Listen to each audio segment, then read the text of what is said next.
Ya luego el próximo domingo, si Dios permite, seguimos con nuestra serie de sermones.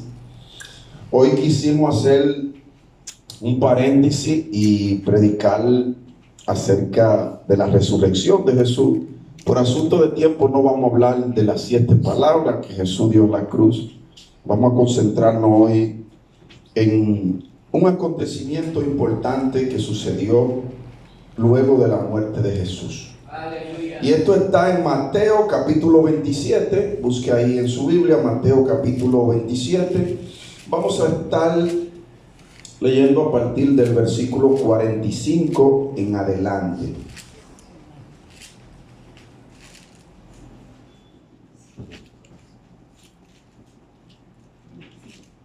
Con un amén me dicen los que lo tienen. Amén. Y un gloria a Dios los que no lo tienen. Gloria a Dios. Qué bueno, que hay un solo gloria a Dios. Iglesia, la palabra de Dios debe ser reverenciada al momento de ser leída, porque la vamos a leer en el nombre del Padre, del Hijo y la presencia del Espíritu Santo. Dice así: y desde la hora sexta hubo tinieblas. ¿Desde qué hora hubo tinieblas? La hora sexta. Estamos hablando de las 12 meridiano, esa hora. 12 meridiano. ¿Qué hubo? Tinieblas sobre toda la tierra. ¡Wow! ¿Hasta qué hora? Hasta la hora novena. Hasta la hora novena, que son las 3 de la tarde. Cerca de la hora novena, llámese las 3 de la tarde, Jesús clamó a gran voz diciendo: Elí, Elí, lama sabactani. Esto en hebreo en arameo es: Dios mío, ¿por qué me has desamparado? Algunos de los que estaban allí decían al oírlo: a Elías llama a este. Y al instante, corriendo, uno de ellos tomó una esponja y la empapó de leche, de jugo, de vinagre. de vinagre. Qué malos eran esos romanos. Y poniéndola en una caña, le dio a beber. Usted vio por todo lo que pasó Jesús. Aleluya. Y usted se queja cuando la vecina le tira la basura al frente. Y usted se queja cuando el vecino le estaciona el carro en la entrada de la marquesina. Usted no pasa nada. Versículo 49. Pero los otros decían: dejad, veamos si viene Elías a librarle. Mas Jesús, habiendo otra vez clamado a gran voz, entregó el Espíritu. Y aquí el velo del templo se rasgó en 2. De arriba, dígalo de nuevo, de arriba abajo. ¿Y qué pasó en la tierra? Y la tierra tembló. ¿Y qué pasó con las rocas? Se partieron Gloria. Y se abrieron los sepulcros. ¿Y qué sucedió? Y muchos cuerpos de santos que habían dormido se levantaron. Lo que estamos mirando ahí no es juego de niños, no es cualquier cosa, no es juego de ajedrez. Se levantaron muchos que habían estado postrados en una tumba con sus huesos ahí vuelto caravela. Aleluya. Y a los años de estar ahí, esos huesos fueron regenerados. Y salieron. Imagínense ese episodio. Wow. Mi abuela, que nunca la conocí, que salga y me diga a mi papá: mira a tu abuela ahí. Imagínense ese episodio usted, imagínelo ahí por un momento. Y saliendo de los sepulcros, después de la resurrección de él, después de la resurrección de Jesús, vinieron a la santa ciudad y aparecieron allí muchos. Wow. Iglesia, vamos a dejarlo hasta ahí, pero mantenga su Biblia abierta. Dios añada bendiciones a sus santas e infalibles palabras. Ya hemos cantado, hemos leído la santa e infalible palabra de Dios. Quiero agradecer al Señor por esta oportunidad que me concede hoy de estar aquí delante de ustedes. Quiero agradecer también a mis segundos padres, mi suegro Antonio López Rodríguez y Nancy Durán de López, y a unos de mis directos cuñados, Darling Eliud López y Danielito, que le acompañan también, que fue un niño que lo vi nacer en la iglesia y crecer al junto de nosotros. Ya no es tan niño, ya es un manganzón pega ahí arriba. Damos gracias a Dios porque pensábamos que hoy íbamos a dar culto vacío por el agua y por todos los hermanos que se fueron para los campos, se fueron de rumba. Yo en Semana Santa, hermana y hermano, al lugar más cerca que salgo es a un lugar que le llaman La Cuava, que es un campamento de jóvenes que dan para esta fecha, y cuando yo era adolescente siempre iba a ese campamento. Ya anoche pasé por ahí a ver y me gocé al ver todos esos jóvenes ahí gozándose en ese campamento. Iglesia, ¿está usted convencido o convencida de que Jesús murió en la cruz? Amén. Qué bueno que usted está convencido. Pero hay momentos como que usted no está convencido. Pues cuando usted duda, es como que usted dice, Jesús no murió en la cruz. Cuando usted peca, es como usted decir, Jesús no murió en la cruz.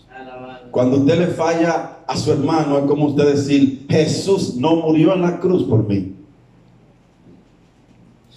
Hoy estaremos abordando algunos eventos que realizó nuestro Señor y Salvador para convencernos de que sin Él no somos nada. Amén. De que sin Él somos un barco perdido en alta mar, sin un capitán. Un barco que sin Jesús no llegará a puerto seguro. Amén. Gloria a Dios. Es imposible avanzar sin Jesús. Es imposible avanzar sin su amor. Sin su amor no podemos tener paz. No podemos tener tranquilidad. No hay forma de poder tener armonía sin el amor de Jesús. Para tratar de convencernos de que Él está de nuestro lado, Jesús trata de convencernos muriendo en la cruz. Y hay muchos que son tan duros para venir a los pies del Señor.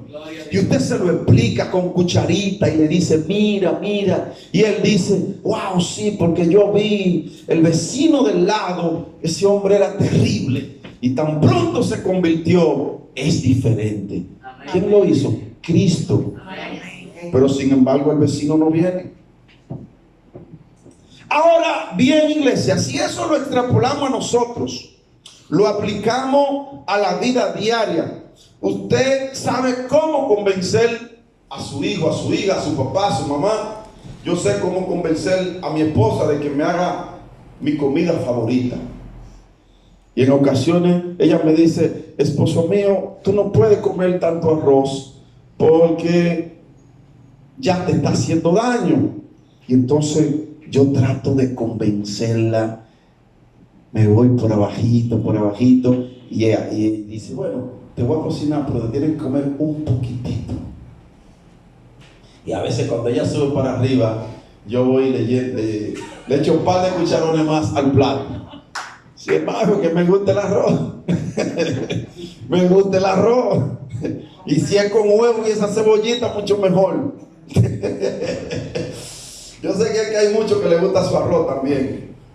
Ahora bien, usted sabe cómo convencer a sus padres, a sus hijos, a sus vecinos, a sus amigos, de cómo aceptar a Jesús, de cómo venir a sus pies. Pero aquí el punto interesante donde yo quiero que nosotros nos enfoquemos es que nosotros sabemos cómo convencer a nuestros familiares que no tienen a Jesús. Para Dios, para nosotros Dios ha hecho muchas cosas para convencernos. de su amor, de su misericordia, para convencernos de que Él realmente está de nuestro lado y está a favor suyo y a favor mío. Pide, pero pide con confianza. Amén, gloria a Dios. No pida dudando, pide con confianza. Hoy vamos a ver el momento cumbre cuando murió nuestro Salvador y Redentor. Vamos a basar en esta enseñanza de hoy en un libro llamado Mateo. Usted dirá, pastor, ¿y por qué lleva el título de Mateo? Porque su autor se llamaba Mateo. Este es uno de los escritos bíblicos donde se habla acerca de la vida y el ministerio de nuestro Señor Jesucristo. Vamos a leer en el momento cumbre cuando Jesús murió. Y ahorita dimos una pincelada. Ahora vamos a ir detalle tras detalle. Para darte un poquito de contexto, Jesús ya había sido arrestado. Y la canción, por eso me gustaba la canción que escuchábamos ahorita, porque ahí hablaba cuando Jesús fue arrestado. Cuando fue arrestado, fue abofeteado, fue burlado. Si hubiese sido en esta época, usted dijera, le hicieron bullying a Jesús, se burlaron de él, pero él estuvo todo el tiempo firme ahí. Amén. Por usted y por mí. Y así debemos nosotros mantenernos siempre con la frente en alto, porque Él es amo y Señor de nuestra vida. Mateo 27, 45 en adelante es una lectura que deberíamos de hacerla no solo para esta época. Y yo quiero que vayamos al versículo 51, que es el que más nos interesa en el día de hoy por asunto de tiempo. Podemos ver aquí unos acontecimientos muy importantes que sucedieron al momento de Jesús ser crucificado. Aleluya. Versículo 51. Dice: y aquí el velo o la cortina. El velo o la cortina del templo se rasgó. ¿En cuánto? En dos. ¿Cómo? ¿De abajo arriba? De arriba abajo. Y la tierra Tembló y las roscas se partieron en dos. Wow. Usted se ha detenido minuciosamente a analizar ese versículo 51 del texto sagrado. Lo ha digerido al paso, no corriendo, sino ahí. Dese de cuenta que ahí hay una cortina, y la cortina es rasgada en dos pedazos. Pero que al momento de rasgar la cortina, esa columna se parte también en dos. Y esta, que es una hora que aunque está un poco lluviosa y no se ve tan claro, pero ahorita va a salir el sol, y que usted ve que oscurece y hay un temor y hay un pánico. Deténgase un momento. Wow. Aquí podemos ver un acontecimiento muy importante que sucedieron al momento de Jesús ser crucificado. Amén. Por ejemplo, en ese momento hubo grande oscuridad en la tierra. Esto sucedió en plena luz del día. Wow. A las 3 de la tarde, a las 12 del mediodía, todo oscuro. Esto cuenta que la naturaleza, la creación divina, estaba reaccionando a lo que estaba aconteciendo con el creador del mundo. Amén. Con el mismo Dios en persona. Aleluya. Wow. Podemos darnos cuenta que cuando Jesús murió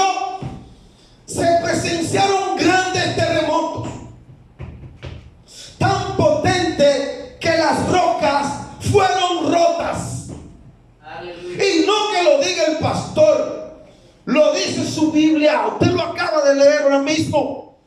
La parte B del versículo 51 dice: y las rocas se partieron.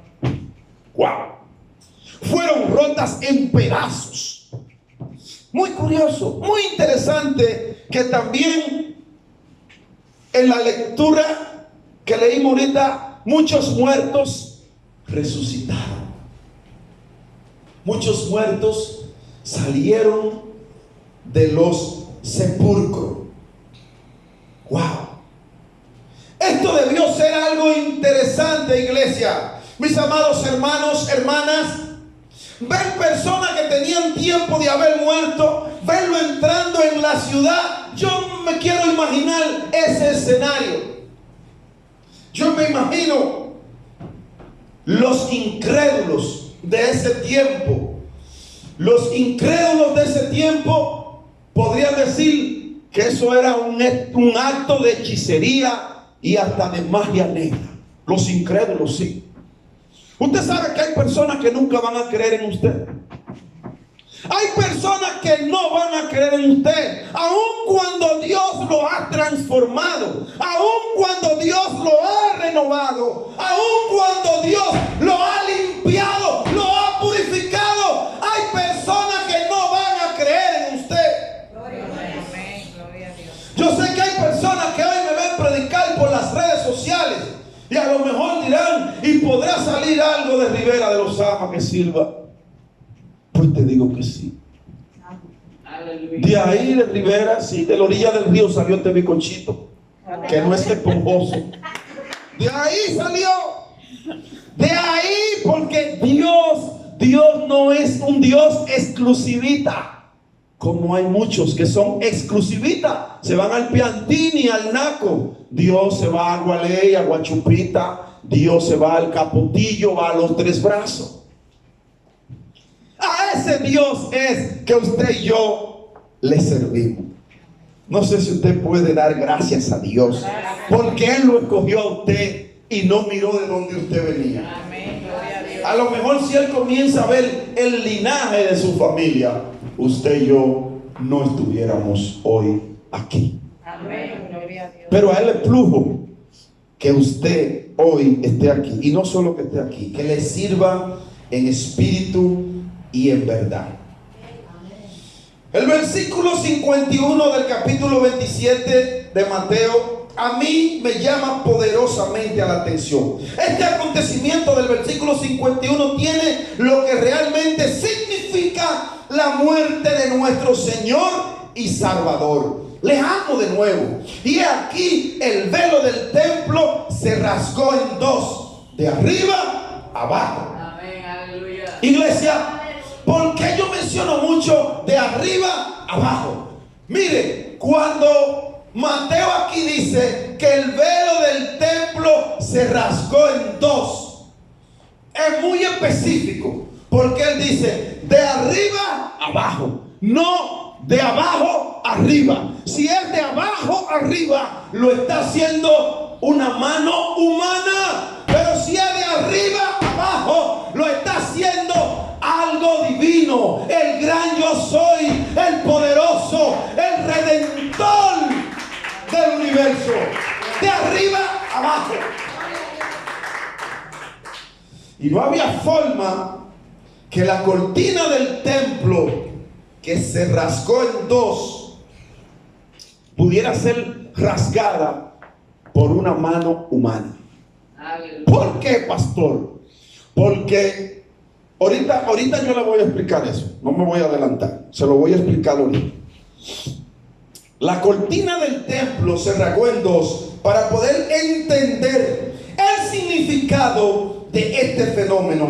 Tenemos que ir a los tiempos del primer o Antiguo Testamento. Aquí tenemos que hablar un poco del tabernáculo.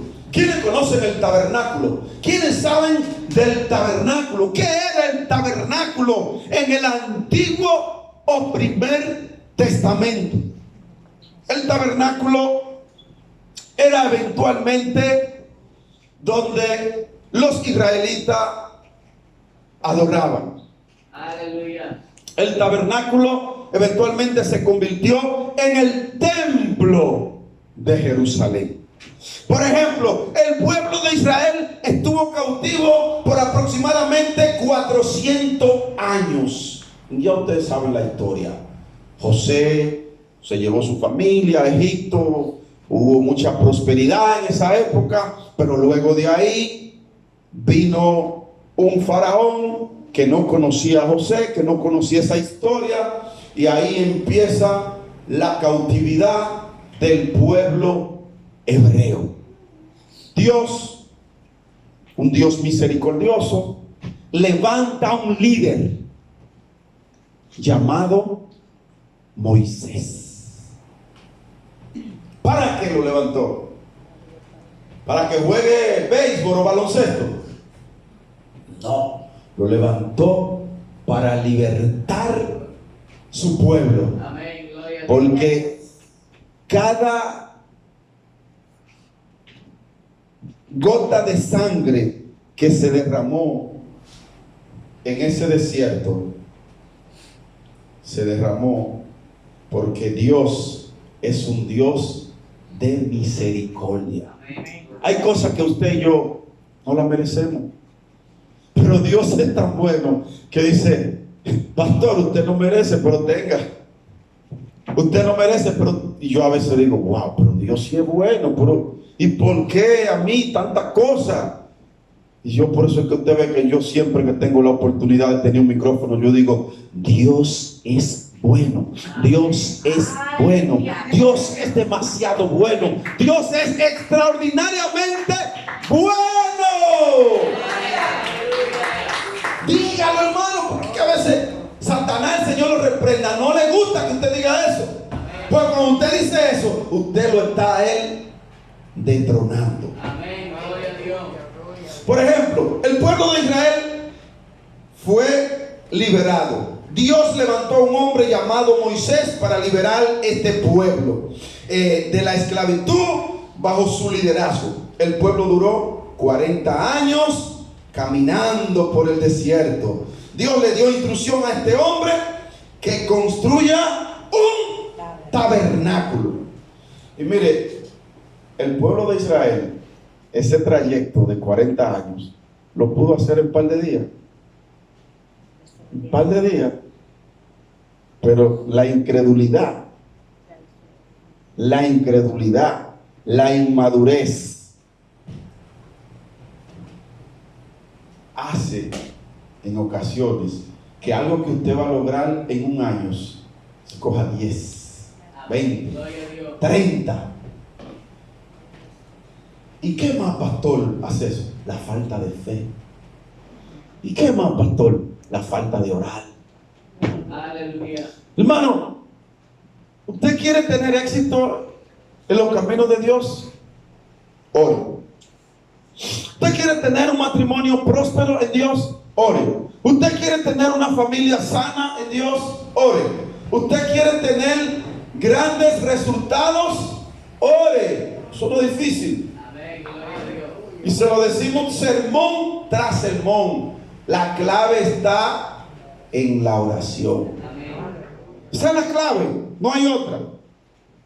El tabernáculo, un lugar donde la presencia de Dios iba simbólicamente a morar. Y este tabernáculo era algo portátil.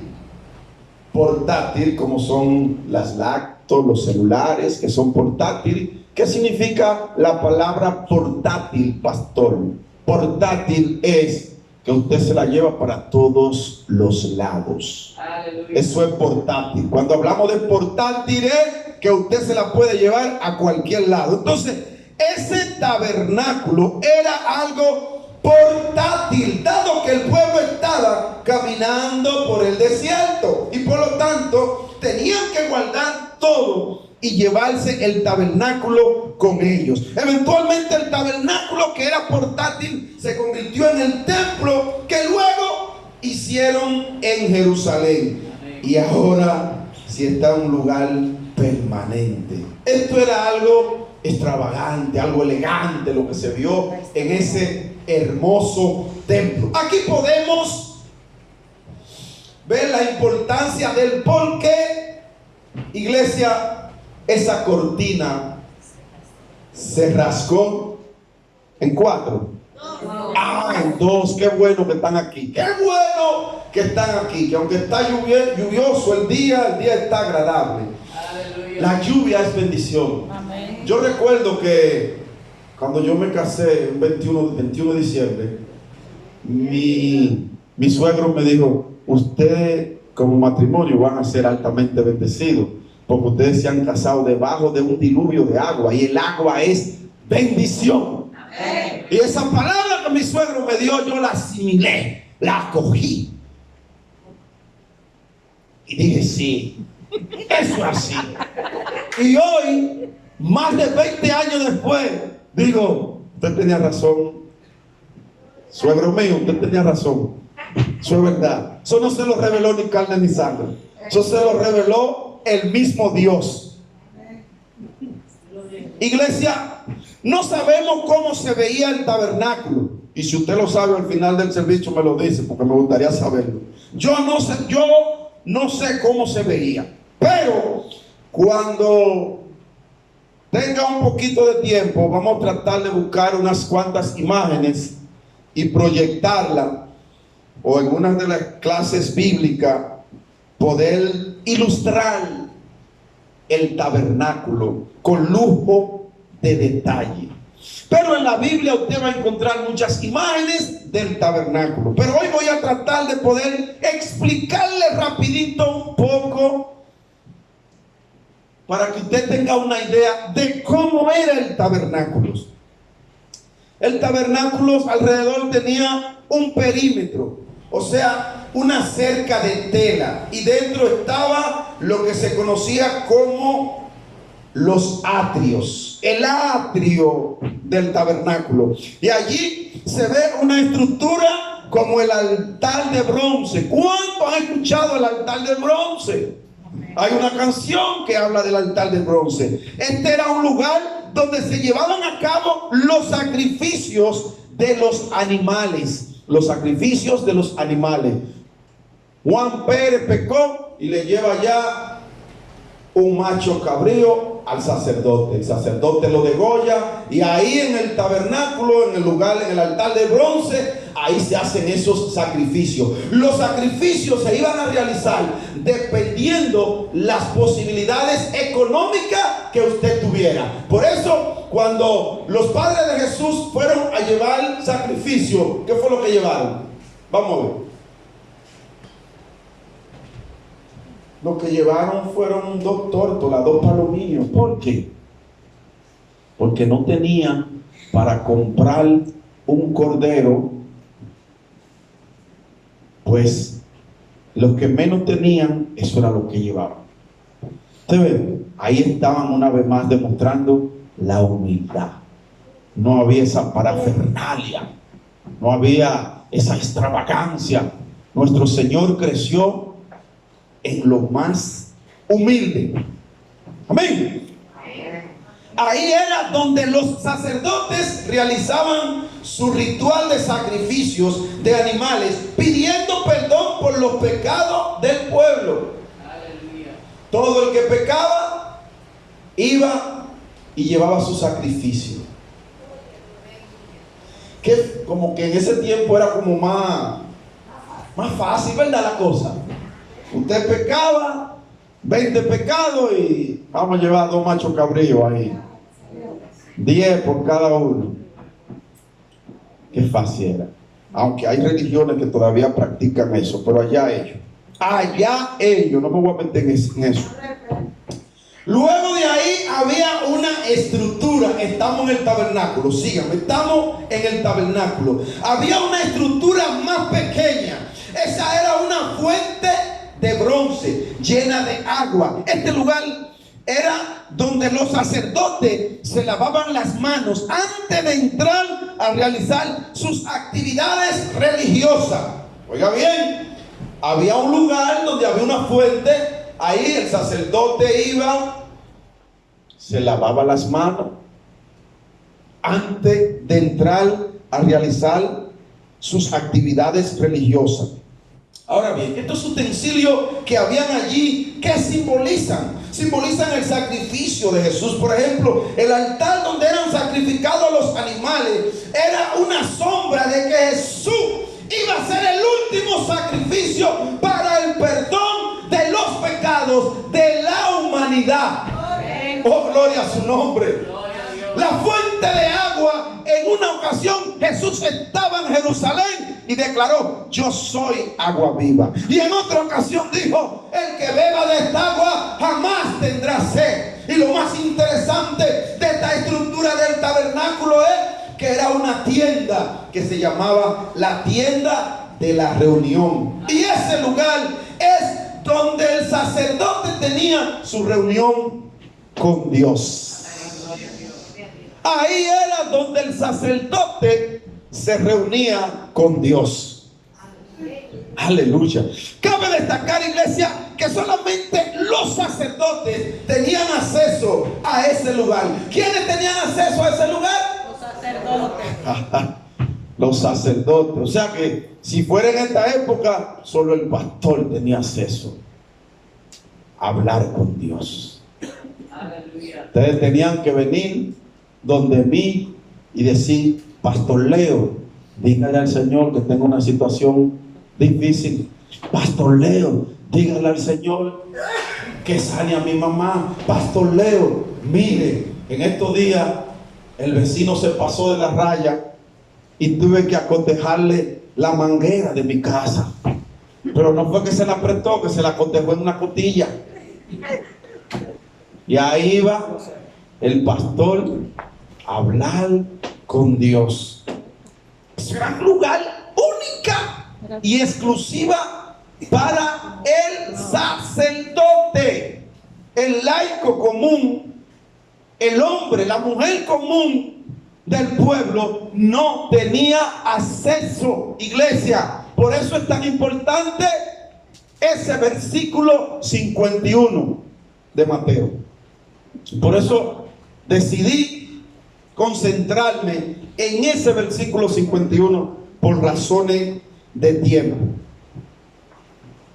El tabernáculo tenía también un candelabro que iluminaba el lugar. En una ocasión Jesús dijo: yo soy la luz del mundo.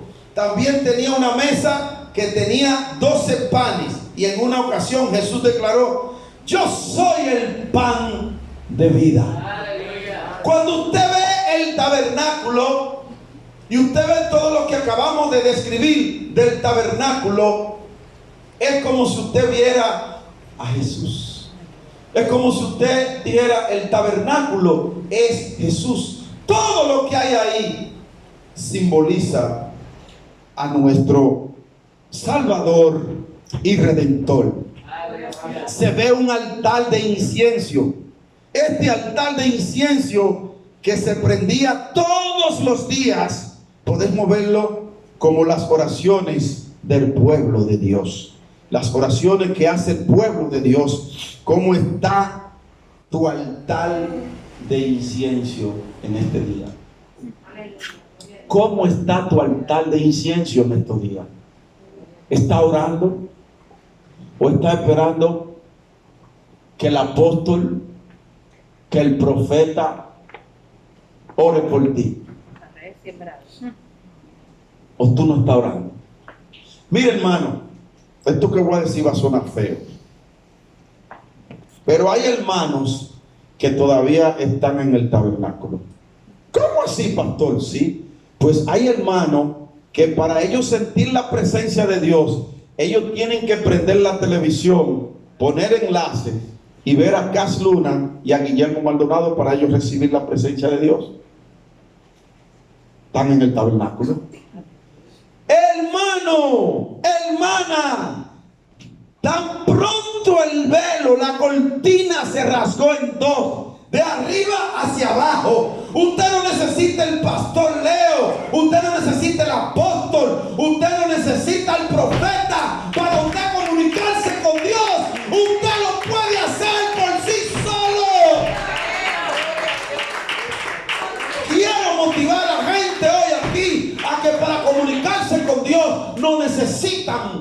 del apóstol, del profeta, del evangelista. Usted va, se tranca en su aposento y ahí usted habla con Dios. Ya usted no necesita intermediario. Ya usted no necesita llevar un macho cabrío o dos palominos o dos tórtolas para que les perdonen sus pecados. Amén.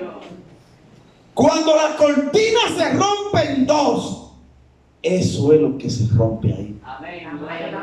Eso es lo que se rompe, iglesia. Esa barrera que había entre usted y Dios, eso es lo que se rompe ahí. No fue cualquier cosa que se rompió ahí. Lo que pasa es que todavía hay hermanos que están en el tabernáculo. Aleluya. Lamentablemente. Vuelvo y te pregunto, ¿cómo está tu altar de incienso? El incienso de las oraciones. Usted ve como el incienso, ¿para qué que lo echan? Para que dé aroma, ¿verdad? Y sale un aroma. Yo veía que para Navidad mi papá compraba de eso y hacía 3 cosas. Y subía un aroma así. Pero ahora que estoy escuchando esto, entonces entiendo un poco. Mi papá hacía un ritual sin saber. A lo mejor se lo enseñaron sus padres. Aleluya. Pero ahora yo entiendo en esta prédica la importancia de ese ritual del incienso. Y hoy los cristianos tenemos nuestro propio incienso, que son las oraciones. Amén. Las oraciones suyas son como un aroma interesante. Wow. Por eso la comparamos con este incienso del tabernáculo. A nosotros debe generarnos tranquilidad el saber que nuestras oraciones son o van a ser del agrado de Dios. Amén.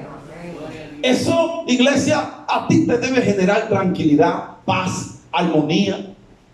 Eso debe generar en ti una tranquilidad que cuando tú vas por la calle, alguien te puede decir, no pases por ahí que te van a atracar. Y tú le dices, estoy bajo la cobertura divina. Amén. Cuando tú estás bajo esa cobertura, tú no le temes a nada. Había un lugar conocido como el lugar santo. ¿Qué es lo que estamos describiendo? El tabernáculo. Ahí en el tabernáculo había un lugar conocido como el lugar santo. Este espacio estaba dividido en 2 secciones. 2 secciones. La segunda sección se llamaba el lugar santísimo. Mira que había un lugar. Uno era el lugar santo y otro era el lugar santísimo. ¿Qué sucede? Que el lugar santísimo solamente entraba alguien más exclusivo que el sacerdote. El sacerdote no entraba al lugar santísimo. El sacerdote entraba al lugar santo, pero al lugar santísimo no entraba el sacerdote. Ahora, es bueno señalar, iglesia, que así como solo los sacerdotes podían entrar al lugar santo, así también al lugar santísimo solo entraba el sumo sacerdote. Aleluya. Y el sumo sacerdote en el pueblo era un solo. No había muchos. No habían muchos. En Israel había muchos sacerdotes, pero solo había un sumo sacerdote. Y él era el único que estaba autorizado al entrar al lugar santísimo. ¿Cuál es tu sumo sacerdote? ¿Cuál es? Hay para muchos que el sumo sacerdote es el carro, la jipeta, el apartamento, la esposa, el esposo, los hijos, las posesiones económicas, la fama, la vanagloria. Ese es su sumo sacerdote. Aleluya. Pero te tengo noticia: si ese es tu sumo sacerdote, pues está feo para la foto y estrujado para el carnet. Si Jesús no es tu sumo sacerdote, está perdido en alta mar. Pero este sumo sacerdote no podía entrar cuando quisiera. O sea, le pareció al sumo sacerdote entrar hoy domingo de resurrección. No, eso no era así. En Dios las cosas son organizadas. En Dios hay un orden. Por eso es que yo siempre digo, usted puede brincar, saltar, gozarse, pero llega un momento que usted dice, ya, porque esto es un orden, ¿verdad? Amén. Hay momentos que yo no soy de los predicadores que viven zapateando y brincando y tumbando gente, no. Pero hay un día que yo me prendo. Eso no es todos los días. Hay un día que cuando el Espíritu Santo dice, Pastor Leo, hoy toca. Cuando toca, toca. Amén. Hoy viene fuego del cielo. Y no es que todos los domingos no hay fuego. Lo que pasa es que Dios es un Dios de orden. Amén. Mira cómo habían sacerdotes para subir a interceder por el pueblo. Pero también había un sumo sacerdote que subía una vez al año. Una vez al año. Pero hay evangélicos que si se van a un culto y no se hablan lengua y no se brincan y no tumban 5 gente, dicen, ahí no estaba Dios. Tú viste cómo estaban esos hermanos, los fríos que estaban. Parecían bloques de hielo. ¡Wow! ¡Qué iglesia! Ahí lo que hay es un paquete de impíos. No, hermano. No. Hay momentos que cuando tú ves a Dios que está trabajando en alguien, en ocasiones esa persona está pasiva. Mamá, ¿dónde fue que hubo fuego? En el siervo, ¿qué? Ella no está. Ella Está aquí, mamá. ¿Dónde fue que hubo fuego? ¿En el siervo pasivo o en el activo? No fue en el activo, fue en el siervo. En el siervo. Entonces, En el siervo apasivo. entonces hay que tener cuidado. El sumo sacerdote era una vez al año. Imagínense esos que les gustan fuego todos los días. Y van a tener problemas ahí. Una vez por año, este sumo sacerdote no podía entrar cuando quisiera. Eso no era un día específico, era una vez al año. Y este sumo sacerdote entraba para hacer propiciación, o sea, pedirle perdón a Dios por los pecados del pueblo. Entraba para interceder por el pueblo, abogando por el pueblo delante de Dios. Aleluya. Dios mío, míranos aquí. A lo mejor decía el sacerdote, yo sé que te hemos fallado, pero apelamos a ti para que perdone al pueblo. Me imagino al sumo sacerdote, Señor, mira los pecados de tal sector. Mira que esa gente son unos esbirros. Mira que son unos asesinos. Mira cómo se han desviado de tu palabra. Ahí estaba el sumo sacerdote intercediendo por el pueblo. Oiga bien, intercediendo. Adelante, mamá. Me puse que yo soy acostumbrado a amén. Pero cuando yo hablo, me toca la oportunidad de hablar con alguien en mi casa o donde sea. Amén. Y se está hablando de eso, de el Espíritu Santo, de hablar en lenguaje. Entonces yo digo así, que no solamente llegué en la iglesia ni cuando hay, como te explico ahorita, amén, sino como se habla en el ciudad pasivo, que pasó el fuego, pasó el terremoto, pasó. Entonces yo digo que nada más, sino a veces uno hincado en su casa o alabando a Dios, usted recibe también el Espíritu Santo y háblele. Amén. Eso es así, mamá. Estoy totalmente de acuerdo. Amada iglesia, para el sumo sacerdote era algo muy complicado, ya que si éste entraba al lugar santísimo contaminado, si este entraba en pecado, el sumo sacerdote tenía un problema. O sea, hermano, para el sumo sacerdote no era tan sencillo.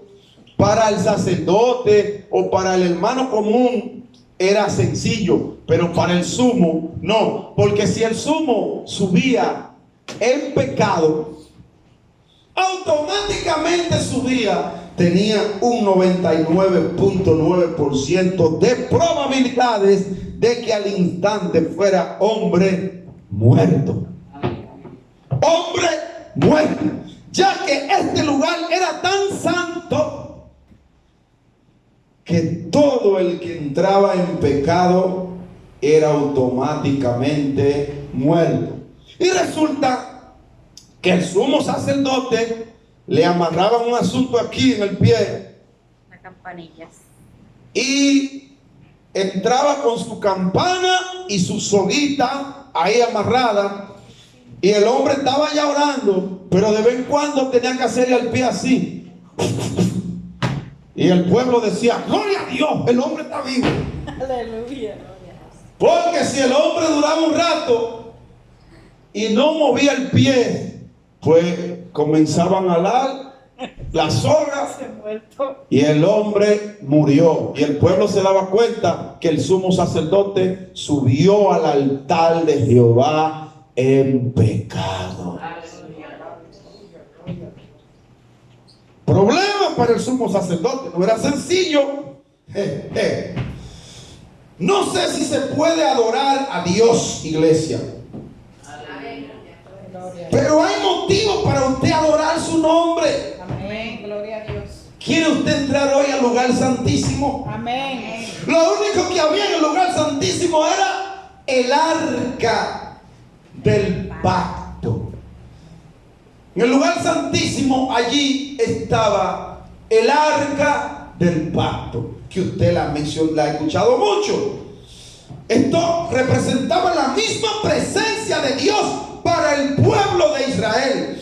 Es bueno destacar que no era una imagen que se adoraba, era la mera presencia de Dios. No era una imagen, era la mera presencia divina del gran yo soy, porque esto representaba la presencia de Dios.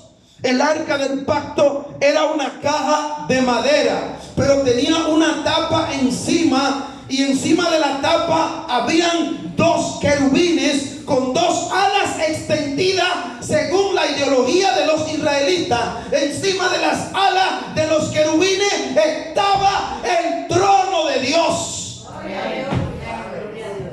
Oh, gloria a su nombre. Encima de los dos querubines estaba el trono de Dios. Wow. Ahora es bueno resaltar, iglesia, que Dios es invisible. Dios está en todo lado. Amén. Dios es omnisciente, omnipresente, omnisapiente. Dios está en todo lado. Aleluya. Él está aquí contigo. Ahorita te va a tu casa y allá está en la casa contigo. Amén. Gloria a Dios. Tú solamente tienes que abrir tu corazón. Abrir tu corazón. Oh, gloria a Dios. Veamos Salmo 99. ¿Quién me busca Salmo 99 y me lee el versículo 1? Para corroborar de que Dios es invisible.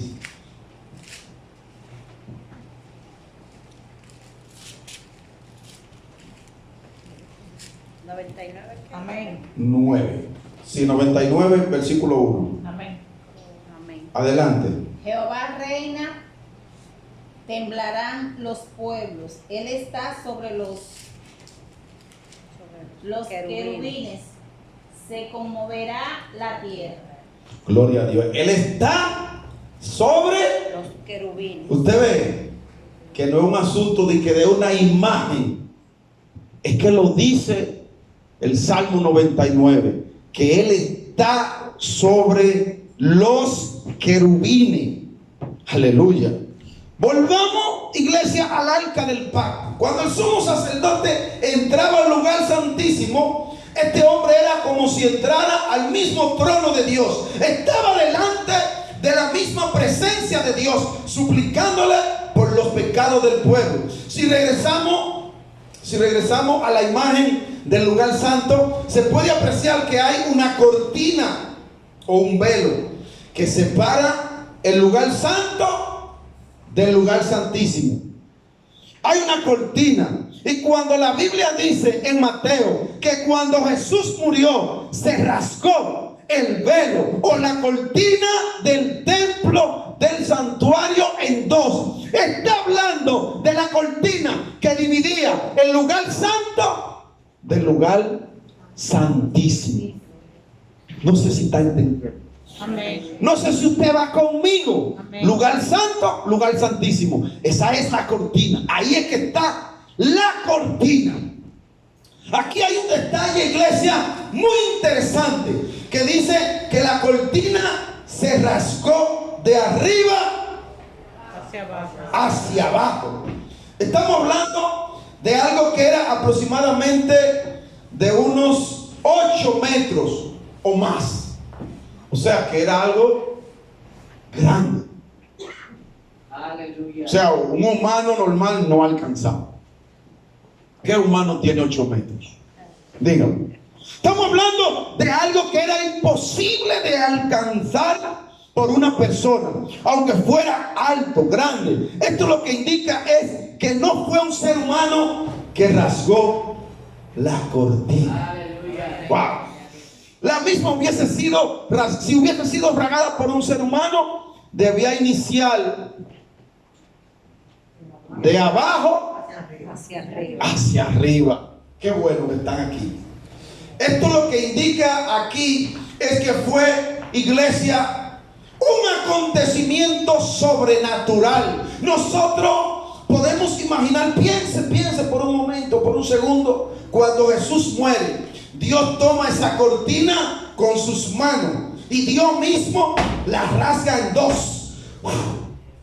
De arriba hacia abajo. Diciendo lo siguiente: mientras antes, iglesia de Dios, familia unida, solo el sumo sacerdote podía entrar en mi presencia. Ahora todos ustedes tienen acceso a mi presencia. Ya no se necesita un intermediario para hablar conmigo. Todo esto es gracias a Jesús. Mientras antes solo el sumo sacerdote tenía acceso a mi presencia una vez por año, ahora todos nosotros podemos entrar a su presencia.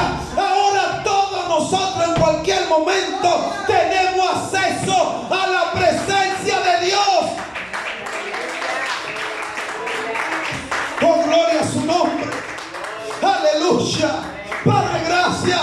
Padre, gracias porque podemos tener acceso a tu presencia sin intermediario, sin necesidad del sumo sacerdote, sin necesidad de un ritual religioso. Iglesia, mire al extremo que luego nuestro Señor llegó para convencernos de que Él está a favor nuestro. Él te dice hoy: ya no hay una barrera, ya no existen obstáculos para tú entrar a su presencia. Tú no tienes excusa para ir delante de su presencia. No, no la hay. No la hay. Wow. Dice: yo mismo he rasgado la cortina para que tú tengas acceso. Eso fue lo que hizo Jesús. En el momento de su muerte, Él abrió el camino para que usted y yo tengamos acceso 24/7. No al wifi, 24/7 a su presencia. Amén. 24/7 entrar al altar. Yo no sé si eso es un motivo suficiente para tú adorar a Dios, para tú decir que Dios es bueno, para tú decir: Señor, gracias. Antes de que Dios rasgara la cortina del templo, nosotros sabíamos que no teníamos cómo cómo llegar a su presencia.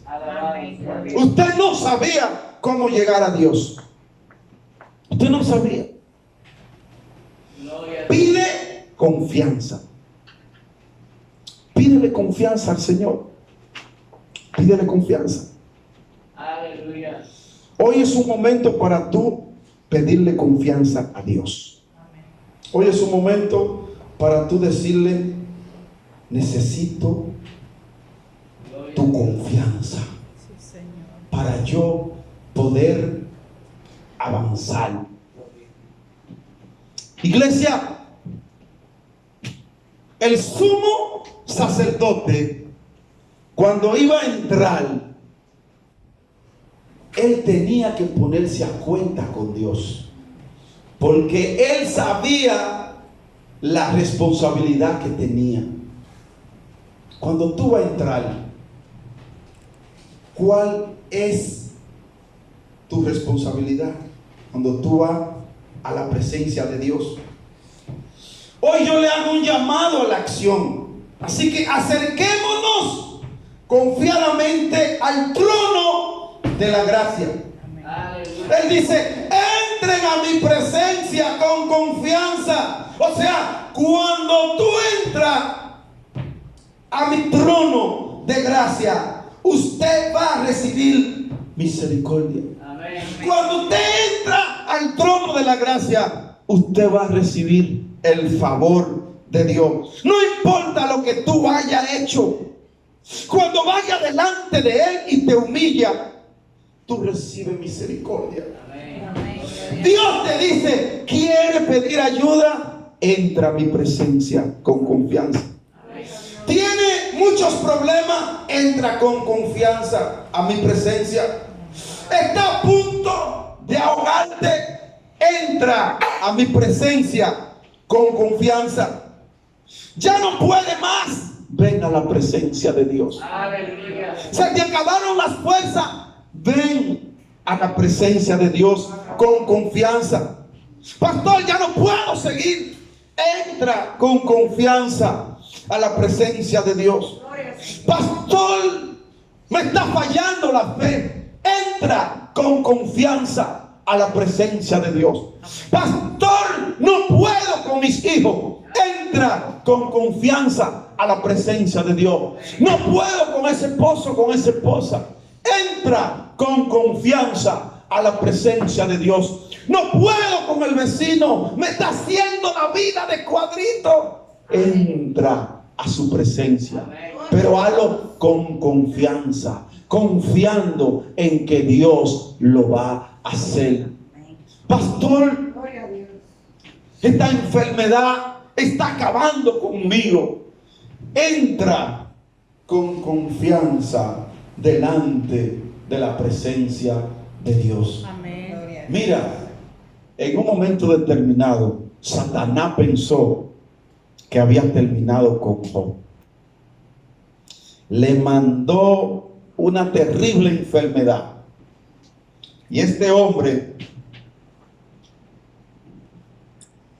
la esposa le dijo: Job, aquí estoy yo parafraseando.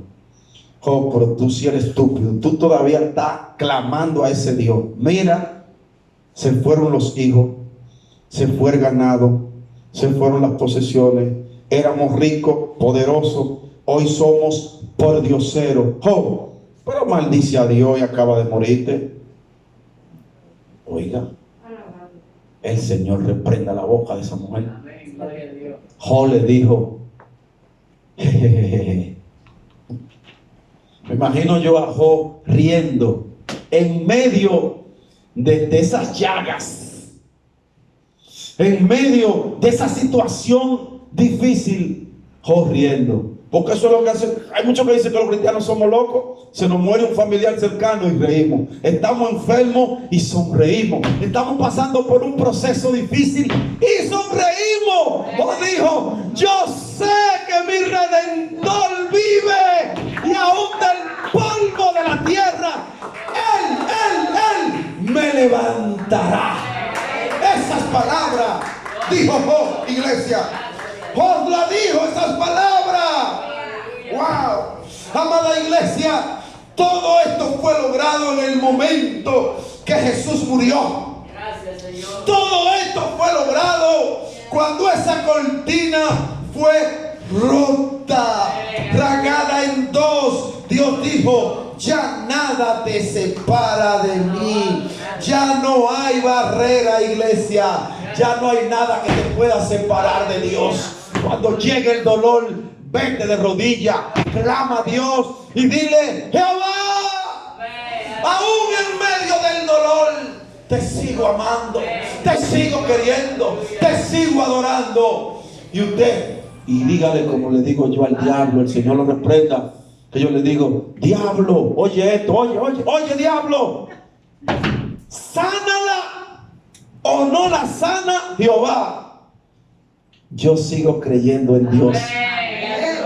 Y le digo: diablo, oye lo otro, no importa lo que tú hagas, yo voy a seguir creyendo en Dios.